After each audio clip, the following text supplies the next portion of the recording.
What's up, friends? This is Manni, and if you're not playing this game, you're playing it wrong. This mission in particular is so amazing that it reminded me so much of playing Dark Souls, basically. The Corporation Aquabus here has ordered us to stand down, no longer continue the survey down at the Coral, because they want to do it themselves, of course, but the Coral is why we even got to Rubicon in the first place. So, of course, Walter says, you know what, we're done with the freaking corporations. We're just gonna do our thing now, as an independent mercenary that we are. And you see the Aqueduct mechs down there. The ACs are fighting the relics that they call it from here, and we're coming in and basically making a really crazy ambush on them here while they're in battle with the other guys. And they didn't expect us as Raven to show up and you know, put some nasty shots into their sides, but that's what we're doing. And now they're forming a bit of a fight against us. They're trying to not get killed by us and fight back, but it's in vain, because this AC here is powerful, and it's played by a very skillful player. Yes, of course. And I'm not even joking, man. I've really learned this game so much since I began. I'm doing some kills that are faster than anything we've seen on YouTube, some world records, if we may. The one with Rusty in 5 seconds was crazy, and also the one with the Nightfall Raven. You find them up here in the top right. If you haven't yet seen the video, go ahead, check it out. It's crazy. But yeah, so we're fighting the second AC right here. And using the assault armor to basically stun him and drop him instantly. So sweet, we got both of them killed. We have barely used any repair kits ourselves. Now we are actually clearing the rest that they were trying to clear. And this was a little funny, because I thought that TGT that it says down there, target, yeah, it says, I thought it was not there anymore. Because this is where I killed the previous guy, and I was like, what do they want? What do they want? I thought I already killed everything here. But behind the robot I killed, there was this guy here, somehow fell down and hit in the corner, and I had to find him before we can continue. So, and now comes the part why I say it reminds me so much of playing Dark Souls or Elden Ring or so. Remember in Dark Souls 1, down in the Undead area, the Wheelie Skeletons? Those freaking Wheelie Skeletons, man, I hated those guys. They sucked. They're so tough, and when they get you the wrong time, they basically could instant kill you. And look what we've got here. We have basically the Armored Core 6 equivalent to the Wheelie Skeletons of Dark Souls right there. And these guys are insanely annoying. What I do here, I don't attract too many of them at the same time. I pull them one by one by shooting them from a distance. I charge up my linear rifle to instantly stagger them as they come in. That is such a heroic moment. It comes in to kill me, and I'm standing there ready. Boom! And he gets instantly staggered and gets out of control and goes somewhere else. So I'm again charging up that linear rifle to do the same thing again, and this is a really good strategy against them. This is the best one I found to take care of these guys. Then I also have these drones that fly around the enemy and deal damage from around them. Very efficient also. And the thing is, though, there are many of these freaking Wheelie Skeletons. Of course, they're called armored wheel things. I don't know. Bam, bam. And they even have a decent amount of HP. They're not killed instantly. You have to hit them quite a bit. And there's another one, so let's get ready for it. And boom! I like that the linear rifle has so much potential for AP damage. So, no, stagger damage. So impact damage, that's the word, yeah. AP is armor points, aka health damage, and then there's impact damage, which is the staggering potential. And I still see these comments on YouTube. What is staggering?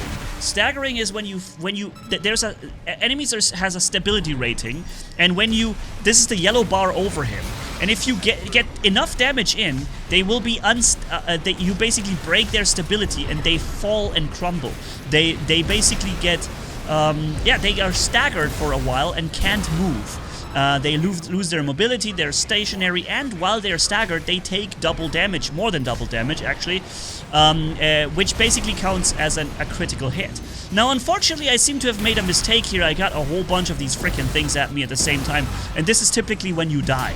Seriously, these things, when you have more than 3 or 4 of them at you at the same time, they basically kill you. There's almost nothing you can do. I mean, it's so difficult to fight them. Thankfully, though, I'm somehow still able to persist and not get killed immediately. And come on, and before you go, oh, he got back up, damn it. Alright, so see, there's still 2 of them. I killed a lot of them, but now there goes one more. Alright, alright, alright. Bam. So next, he comes back. So let me charge up that rifle and do the old stagger maneuver. Nice. He rolled into me, but this time it didn't do damage because he was already staggered. Whew! Alright, so if you ever play this mission, ladies and gentlemen, you get to this point, try to fight all these wheels in this water and not die, while you already took care of the previous 2 ACs before with your 3 repair kits. I'm telling you, it's freaking difficult. This is really freaking difficult right here. But there is a treasure sitting at the end. It's the Moonlight Blade. So the one that we also know from Elden Ring and Dark Souls, it's also making its debut here in Armored Core, and it's crazy. It's a really good. Oh, this guy was a little faster than I expected. Yeah, it's also here in Armored Core 6. So yeah, let's get that last wheel thing out of the way. And now we have 0 repair kits. We're at 733 health. We're basically an instant kill for most things now. And I know that there is a objective I have to go to. And my plan here was to get to the objectives to hopefully find a supply point. Because I was sure at this point, after killing so many things, there's no way they don't give you a supply point so you can resupply your health and everything, right? So that's what I did. I get to this next goal, and then I saw there's another one far away, and I'm basically going towards it right away. I'm not dealing with any of the mechs standing around, none of the MTs, I'm not dealing with them. I'm just going right through and try to find the shortest way to, and fastest way to the next point, hoping there will be a resupply point right there. And I'm not getting shot, thankfully. I'm not getting sniped because I'm fast enough to avoid things. And thankfully, to my delight, there was a resupply point. Alright, so all this progress was not wasted. Now we can continue this mission with full health, full ammo, and full everything. So that's great. And I decided to go back because I think maybe we missed something. There's a whole lot of guys standing there shooting me. And yeah, so I'm shooting with a linear rifle now. And killing him also with the drones that I sent to him. I like these little drones, they're really cool. They help stagger, they help deal damage, and when the enemy is staggered, they actually do a lot of damage at that time. So this guy gets killed by my drones that I sent to him, and this guy gets killed by me. Bop, bop, bop. Actually, hold on, he's still there. Boom! Now he's gone. Alright, nice. So, next guy. And the crazy thing is, what follows after this mission, it's crazy. I'll show you this in a second, okay? I think we've gotten most of the robots killed now. All these MTs are gone. Let me just check real quick if something is up there, maybe, because it could be that like they hide a box here or something that I can loot and get some item. But I guess I already got an item, an important item in this map, the Moonlight Blade. I can show you this in an upcoming video if you want. So now we still have full health and everything, and this is this power plant thingy or not power plant. It has a different name, but it's also called plant. And actually, it is so big, it extends into space. I'll show you this in another mission. And here comes one of the most powerful bosses in the game. It's the Ibis sea weapon. And let me just not spoil it. Let me just show you what it looks like when we find it. So we get here into this sea of coral. And something is happening.